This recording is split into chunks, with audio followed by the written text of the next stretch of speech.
Supreme court ने कहा है कि भारत में सभी महिलाओं को सेफ और लीगल अबॉर्शन कराने का राइट है। दरअसल कुछ महीनों पहले जब अमेरिकी सुप्रीम कोर्ट ने बेसिक फॉर्म से अपने देश में अबॉर्शन के कॉन्स्टिट्यूशनल राइट को खत्म कर दिया था, लगभग उसी वक्त भारत में अबॉर्शन के केस ने सभी का ध्यान अपनी ओर खींचा। दिल्ली हाई कोर्ट ने एक 24 हफ्ते की प्रेग्नेंट महिला के अबॉर्शन कराने की पिटीशन को रिजेक्ट कर दिया था। तब वो प्रेग्नेंट महिला सुप्रीम कोर्ट पहुंची। सुप्रीम कोर्ट ने अबॉर्शन की परमिशन देते हुए कहा कि महिला अनमैरिड है, इसलिए उसे अबॉर्शन कराने से रोका नहीं जा सकता है। आज की इस वीडियो में हम आपको भारत में अबॉर्शन के कानून के साथ अबॉर्शन कराने के प्रोसीजर के बारे में बताने जा रहे हैं। भारत में अबॉर्शन कराने का कानून क्या है? भारतीय अबॉर्शन लॉ इस बात में भेदभाव नहीं करता कि महिला शादीशुदा है या अनमैरिड। अगर महिला 18 साल से ज्यादा की है तो ये उसका अधिकार है कि अगर वो चाहे तो अपनी अनवांटेड प्रेगनेंसी को खत्म कर सकती है। कानून किसी भी महिला को अबॉर्शन करवाने के लिए 24 हफ्ते तक की परमिशन देता है। एमटीपी एक्ट 1971 के अनुसार भारत में अबॉर्शन लीगल है। हालांकि इसके बाद कई अमेंडमेंट्स लाए गए।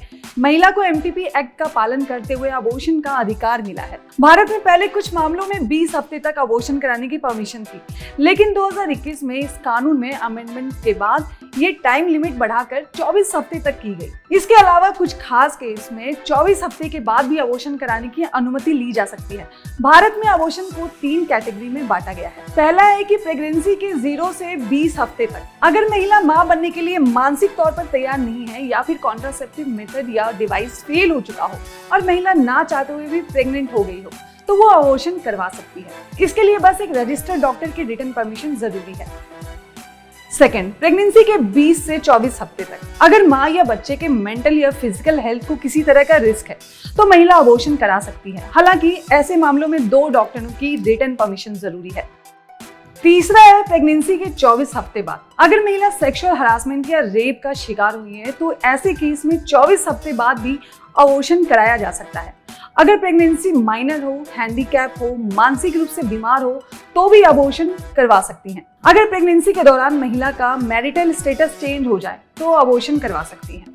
तो चलिए जानते हैं क्या होता है अबॉर्शन का प्रोसीजर। डॉक्टर ऐसा बताते हैं कि अबॉर्शन कभी कभी कुदरती भी हो जाता है, जिसे स्पॉन्टेनियस अबॉर्शन कहा जाता है, और जब मेडिकल तरीके से प्रेगनेंसी को खत्म किया जाता है उसे मेडिकल अबॉर्शन कहा जाता है। मेडिकल टर्मिनेशन के अलग अलग तरीके हैं।